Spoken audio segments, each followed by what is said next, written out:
Hi everyone, this is Justine from Impero Property Solutions. So today we wanted to talk to you a little bit about leveraging your money to buy property. And you'll be pleased to know that for this video, I'm not going to make you look at me today. So I've got some interesting slides for you to have a look at to help explain what I want to talk to you about. So why is it important to leverage your money when you're purchasing property? So the situation that we often come across is particularly someone who might have inherited some money and obviously decide it'd be really great, I'd like to buy a rental property with that. So for example, let's look at the little house on the left.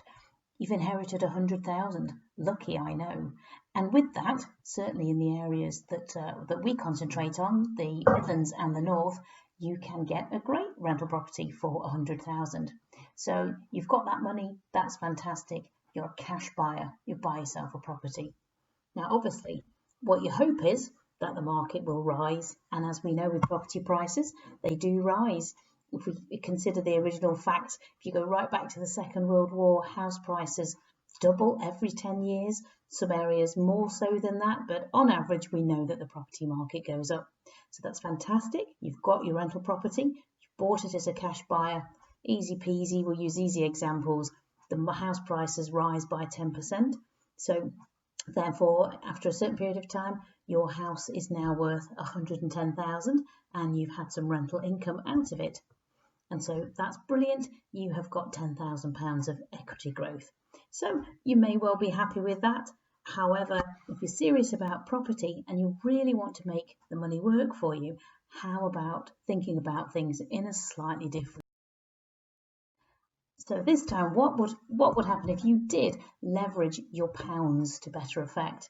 So here you are, you still have that £100,000 that you've inherited, but this time you look at financing from the bank, and this time round you take 75% mortgage on a property.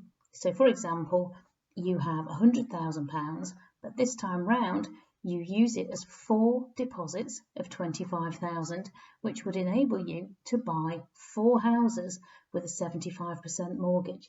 We're quite happy with 75% loan to value. Banks will lend you that. You'll probably find some banks will lend you more. And I know quite often people worry about mortgage and always have the idea of paying off a mortgage. But in this instance of buy-to-let property in the rental market, try and see it as good debt, which is really helping you to maximise your money.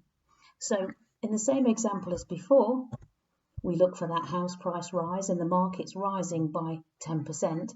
But this time, as that's happened, you have 4 houses which have gone up 10% and 4 houses of which you've had some rental income from.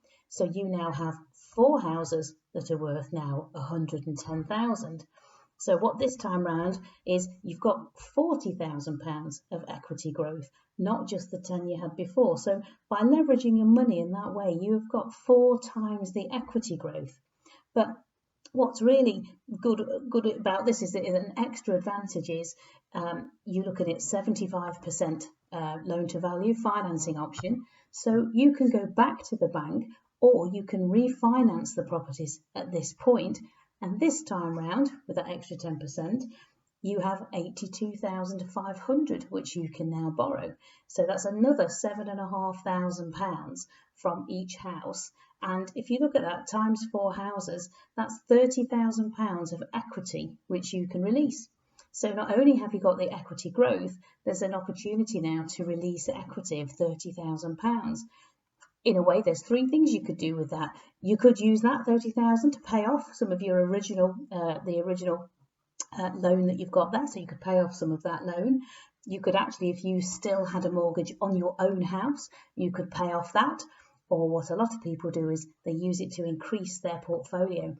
£30,000, that's a deposit for another house, and that would give you 5 houses in your portfolio. So up to you what you would do with that, but hopefully you can see the difference between the 2 scenarios, how it really does make a difference if you leverage your finance when you're looking to buy buy-to-let properties. Okay, so that was a bit of a quick whiz through that, feel free to go back and have a look at those slides and see how that works.